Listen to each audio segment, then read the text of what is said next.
all along the Lagoon Road at that time was definitely, conflicting with that policy, because a tourist coming to Grenada, when you come from by Ross and you see that fantastic view. So tourists, you and I. I know, but what I'm saying, put it in the context of the investor, because he's saying he's going to bring more tourists into Grenada. Okay. And it's obvious that a wall then along the Lagoon Road was conflicting with that. Now, it has evolved since then to other things.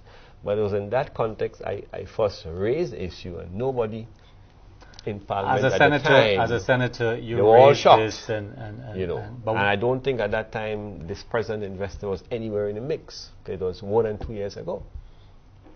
So that's an example that you asked. We have to take a short break. Claude, I know you want to go on this. You have a comment to make, but we'll be right back.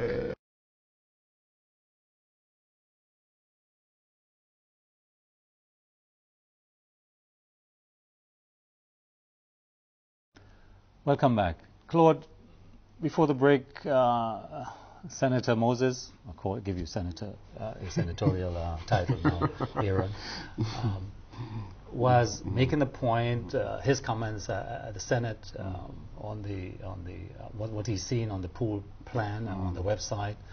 We know what has happened. This 2 years ago, but there's been a lot of developments now. We know that well, we don't know for a fact, but this is the information reaching us that this was sold for, what, $1? I don't know whatever the transaction has been. Subsequent to that, we know that certain developments have started taking place. The cleaning of the lagoon, which is a very positive thing, but we know there's more excavation and all type of works taking place there. What is your view on this? Are you satisfied with the consultation, with the involvement of the community, with the way the project is proceeding as a development project by a foreign investor? But first of all, let me see that any development undertaken, must be eco-friendly. Yeah. All right. There must be some ecological balance, because, as was rightly pointed out by Mr. Moses, that looking at our tourism product. Our main product is our heritage. That's our main product, okay? And if you undertaken such developmental project, tourist-based developmental project, all right, then it must not be counterproductive, because you cannot destroy. Are you suggesting this project is counterproductive? Well, you cannot destroy your heritage in the name of further development, because not only for the visitors, but even for our local people. I mean, this is something that we appreciate, and this is something that we value. All right, and we do not know, because we have never really analyzed it in dollars and cents, how much a product, for example, the lagoon is. I know personally that this is a site that many visitors really love, and appreciate, just the lagoon. A couple months ago, we learned that the lagoon was sold for $24 million US. What has baffled me as a Grenadian, as an individual, how could it happen? How could someone sell a lagoon? Aaron, you have to explain that to me, because I've never been able to understand this. The essence of the transaction is land was sold. Yes. Right? Land was sold, and that land included the strip between our sidewalk and the water up to about high tech. Okay. Right? In addition to the sale of land, my understanding is about 2/3 of the water rights were leased.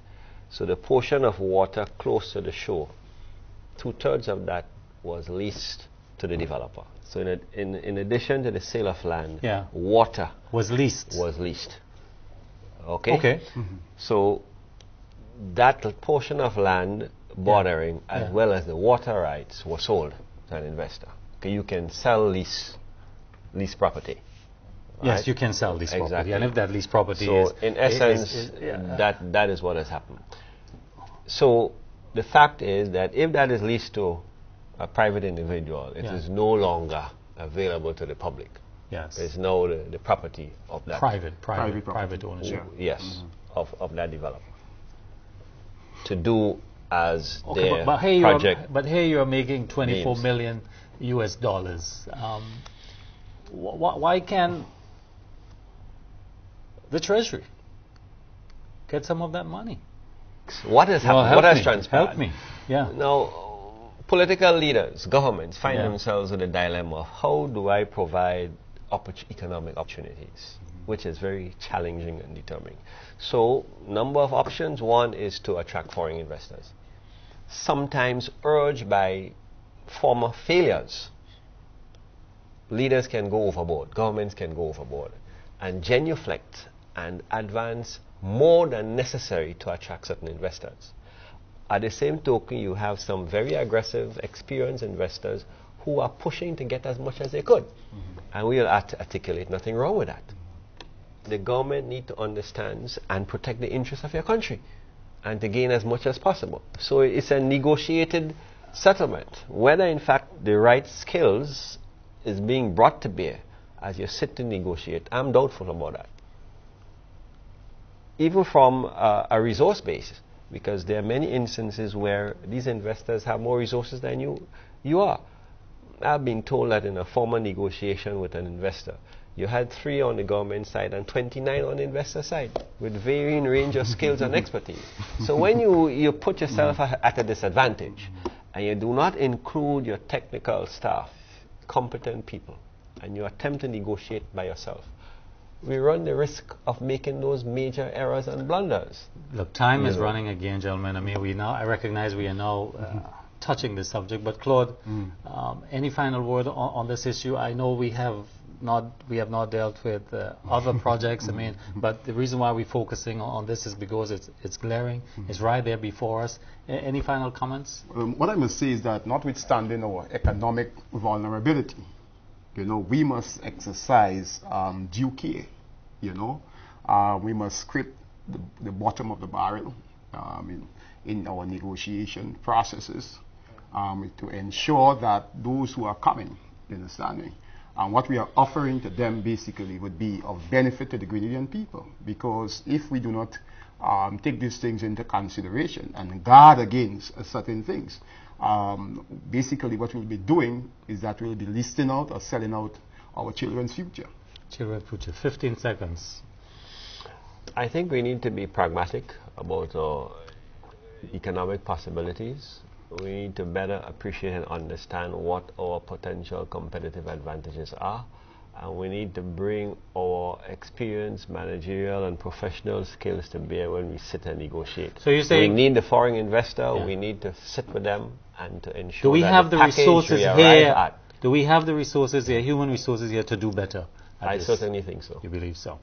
Thank you, viewers. See you next time. Thank you. Bye-bye.